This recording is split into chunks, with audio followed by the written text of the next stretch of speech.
साथियों नमस्कार। छोटे लेकिन महत्वपूर्ण सेशन में आप सभी लोगों का खूब सारा स्वागत है। मुझे उम्मीद है आप वीडियो पूरा देखेंगे क्योंकि कम समय में इतने सारे फैक्ट्स कराना बहुत मुश्किल हो जाता है। आपको केवल और केवल पढ़ाई पर चर्चा इस वीडियो के अंतर्गत मिलेगी। सवाल उसका जवाब। जैसे पहला सवाल,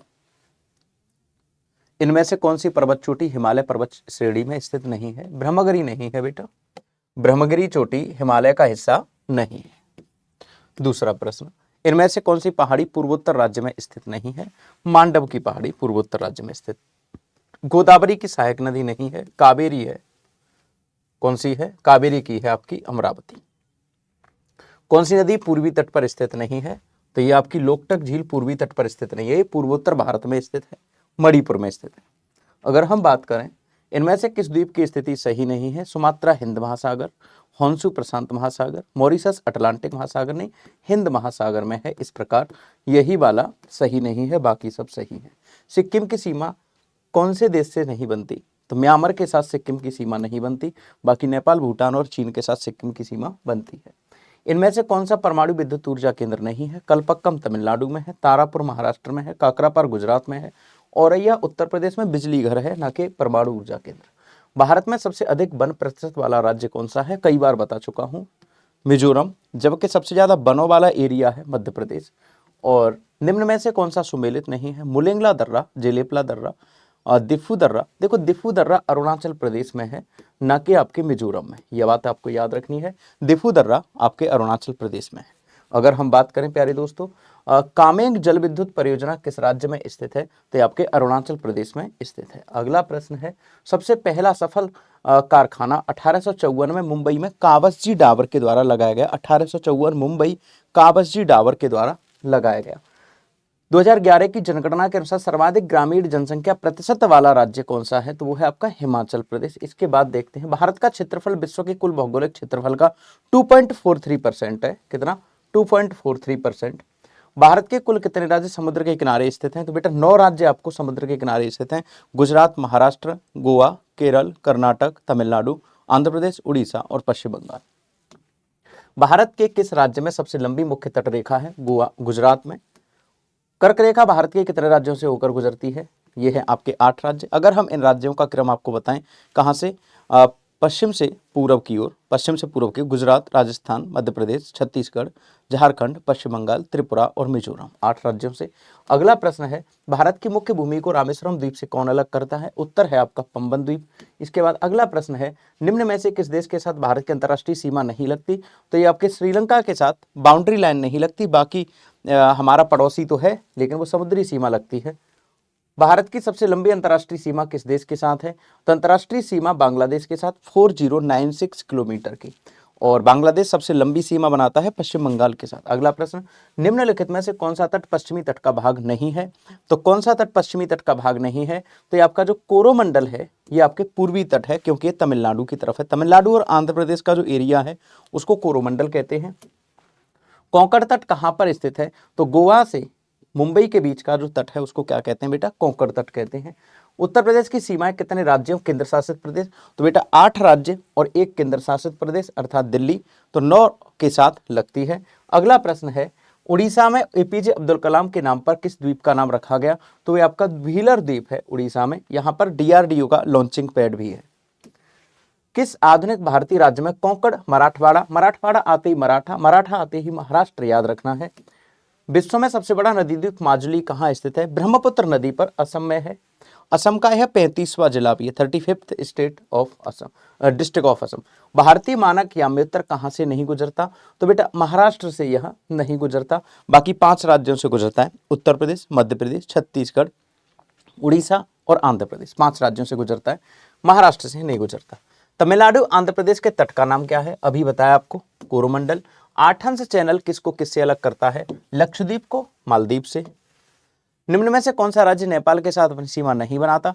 तो ये आपका असम नहीं बनाता, बाकी पश्चिम बंगाल, उत्तर प्रदेश, बिहार, सिक्किम और उत्तराखंड बनाते हैं। निम्न में से किस भारतीय राज्य की कोई अंतर्राष्ट्रीय सीमा नहीं है? तो किसकी अंतर्राष्ट्रीय सीमा नहीं है? छत्तीसगढ़ की कोई अंतर्राष्ट्रीय सीमा नहीं है, बीच में है, लैंड लॉक्ड है। लैंड लॉक्ड का मतलब है समुद्र के साथ भी सीमा नहीं बनाता। अगला है, गल्फ ऑफ मन्नार और पाक स्टेट हिंदुस्तान और किसके बीच है? तो आपको याद रखना है गल्फ ऑफ मन्नार और पाक स्टेट हिंदुस्तान और आपके किसके बीच है? तो वो आपको याद रखना है श्रीलंका के बीच है। अगला है निम्नलिखित में से किस राज्य की सीमा भूटान के साथ नहीं लगती? तो निम्नलिखित में से किस राज्य की सीमा भूटान के साथ नहीं लगती? तो आप याद रखिएगा कि भूटान के साथ आपके मेघालय की सीमा नहीं लगती, ये वाली बात आपको याद रखनी है। कोरोमंडल तट निम्नलिखित में से किस राज्य में अवस्थित है? तो याद रखिए तमिलनाडु में अवस्थित है। निम्नलिखित में से कौन भारत का सर्वोच्च पर्वत शिखर है? तो कौन सा पर्वत शिखर सर्वोच्च है? तो भारत का पूछे तो आप बता के आना, कंचनजंगा सिक्किम में। भारत का सर्वोच्च पर्वत शिखर कंचनजंगा सिक्किम में। हिमालय का पाद प्रदेश किस नाम से जाना जाता है? शिवालिक के नाम से। नंदा देवी पर्वत चोटी किस राज्य केंद्र शासित प्रदेश में है? उत्तराखंड में है। सतलज और काली नदियों के बीच के हिमालय को क्या कहते हैं? तो कुमायूं हिमालय कहते हैं। उत्तराखंड का सबसे ऊंचा पर्वत चोटी कौन सा है? तो याद रखो नंदा देवी है। निम्न में से सबसे प्राचीन पर्वत श्रेणी कौन सी है? सब जानते हैं अरावली अवशिष्ट पर्वत है, पुराना है, जबकि हिमालय बलित पर्वत है, ये वाली बात याद रखनी है। गुरु शिखर निम्नलिखित पर्वत श्रृंखलाओं में से किसका सर्वोच्च शिखर है? अरावली का। निम्नलिखित में से किस पर्वतमाला को सह्याद्री के नाम से जाना जाता है? वो है आपका पश्चिमी घाट। प्रायद्वीपीय भारत में उच्चतम पर्वत चोटी कौन सी है? तो आपको याद रखनी है अनायमुदी। भारत के सबसे दक्षिणी भाग में स्थित पहाड़ियां कौन सी हैं? इलायची की पहाड़ियां हैं, इनके आगे कोई नहीं है, सबसे दक्षिणी पहाड़ियां बोली जाती हैं। अगला है पूर्वी घाट पर्वत श्रेणी का सर्वोच्च शिखर कौन सा है? महेंद्रगिरी। कार्डेमम पहाड़ियां कहां अवस्थित हैं? तो कार्डेमम की पहाड़ियां अभी बताए, इलायची की पहाड़ियां केरल में। गारो खासी जयंतिया की पहाड़ियां किस राज्य में स्थित हैं? तो वो आपको याद रखना है मेघालय में। कोडाइनकल पर्वत श्रृंखला किस पर स्थित है? तो ये पालनी की पहाड़ियां हैं कोडाइनकल। गुरु शिखर चोटी राजस्थान में है, आबू पर्वत है, अरावली श्रेणी का एक भाग है। नर्मदा और ताप्ती नदियों के बीच क्या स्थित है? तो याद रखिए सतपुड़ा की पहाड़ियां स्थित हैं। सबसे ऊंची चोटी यहाँ की आपका, अभी तो उसका नाम बदल दिया है, राजा बहूत सिंह कर दिया है, पंचमढ़ी। और पालघाट दर्रा निम्न में से किन दो राज्यों को जोड़ता है? तो ये आपके केरल और तमिलनाडु के बीच है। बोमडीला दर्रा भारत के किस राज्य में स्थित है? तो यदि वो अरुणा होती तो यांगदाप, दिफू और बोमडीला अरुणाचल प्रदेश में। सूची 1 को सूची 2 के साथ सुमेलित कीजिए। देखो दोस्त, सिपकीला दर्रा है आपके हिमाचल प्रदेश में, तुजू दर्रा है मणिपुर में, बोमडीला दर्रा है अरुणाचल प्रदेश में, नाथुला दर्रा है सिक्किम में। तो कुछ नहीं, तो यहाँ पर मेल करने का क्या फायदा, आप लोग यहीं से देख सकते हो, सीधा सीधा मेल हो गया। अगला प्रश्न है आपका, निम्नलिखित में से कौन सी नदी सीधे गंगा में आकर मिलती है? तो सोन नदी सीधे गंगा में आकर मिलती है। तवा किसकी सहायक नदी है? नर्मदा की सहायक नदी तवा है। निम्नलिखित में से कौन सी नदी प्रारंभ में अरुण नदी के नाम से जानी जाती है? कोसी नदी। निम्न में से कौन सी नदी ज्वार नदमुख का निर्माण करती है?